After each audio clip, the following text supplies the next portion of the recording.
si Pilar Guerrero! Asa ang pasyente nyo? Jose Carta!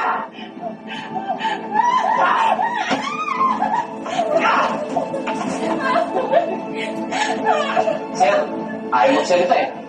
Nasaan si Pilar? Wala na po dito. Nakaliwan na po siya ng kwarto. Sa kwarto. Para ako nila po. Tapos tawag niya po ang mapatay. Sa kwarto! Pero kaya po ano ba yun po?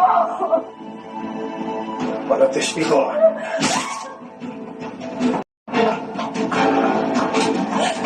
Okay na!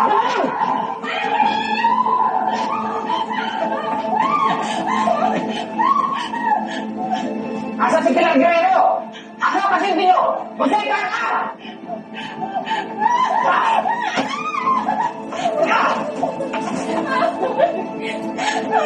Sir, ayaw magsalita eh. Nasaan si Pilar? Wala na po dito. Nakaliwan na po siya ng kwarto. Sa kwarto. Para ako nila po. Tapos tawag niya po ang mapatay. Sa kwarto! Pero kaya po ano ba yun po? Walang testigo.